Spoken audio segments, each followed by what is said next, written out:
अनोखा दंड। बहुत पुरानी बात है। राजा रणजीत सिंह का शासनकाल था। प्रजा सुखी थी। वे अपनी प्रजा का बहुत ख्याल रखते थे। उनके पराक्रम, न्यायप्रियता और प्रशासन की कहानियां घर घर में प्रचलित हो रही थी। एक दिन राजा रणजीत सिंह की सवारी बड़े ठाट बाट के साथ निकल रही थी।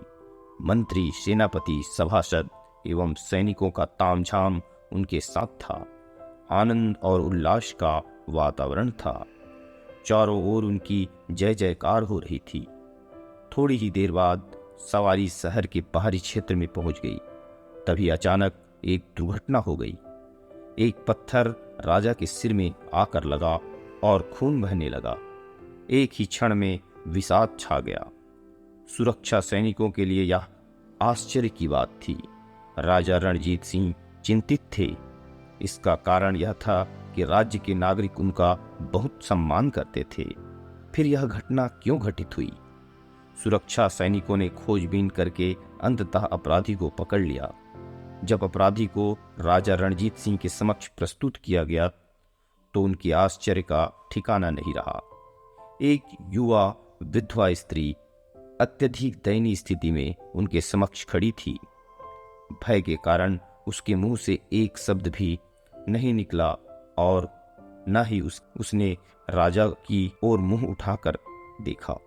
राजा रणजीत सिंह ने आज्ञा दी, तुम्हें अपने पक्ष में कुछ कहना हो तो कहो।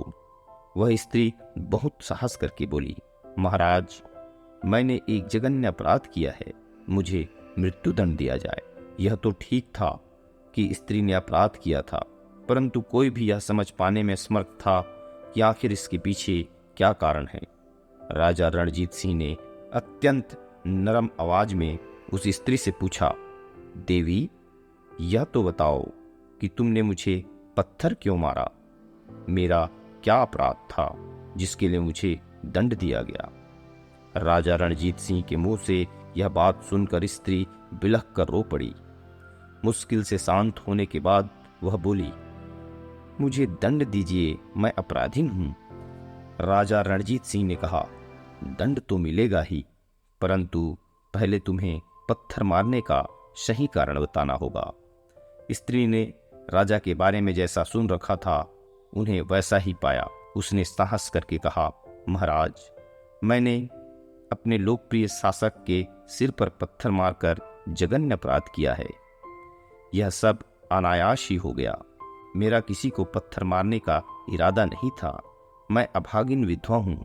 मेरे 2 छोटे छोटे बच्चे हैं। आमदनी का कोई साधन नहीं है। जंगल के कंद मूल फल खाकर हम लोग अपना पेट पालते हैं। बच्चों को भूख लगी थी। सामने बेर के पेड़ पर बहुत से पके बेर लगे थे। मैंने पत्थर मारकर तोड़ने का प्रयास किया। 1-2 टूट भी गए। सोचा कि कुछ और तोड़ लूं। तभी पत्थर ना जाने कैसे आपको लग गया।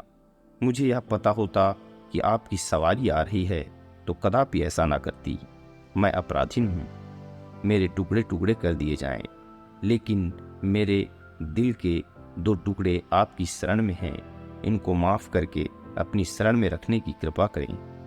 न्याय प्रिय राजा रणजीत सिंह ने बहुत सोच विचार कर निर्णय दिया। इस मामले के 2 अपराधी हैं। एक को दंड मिल चुका है और ठीक मिला है। दूसरे अपराधी का दंड यह है, उसके भरण पोषण की उचित व्यवस्था राज्य की ओर से की जाए। सभी लोग राजा रणजीत सिंह के द्वारा प्रदत्त इस अनोखे दंड पर आश्चर्यचकित रह गए।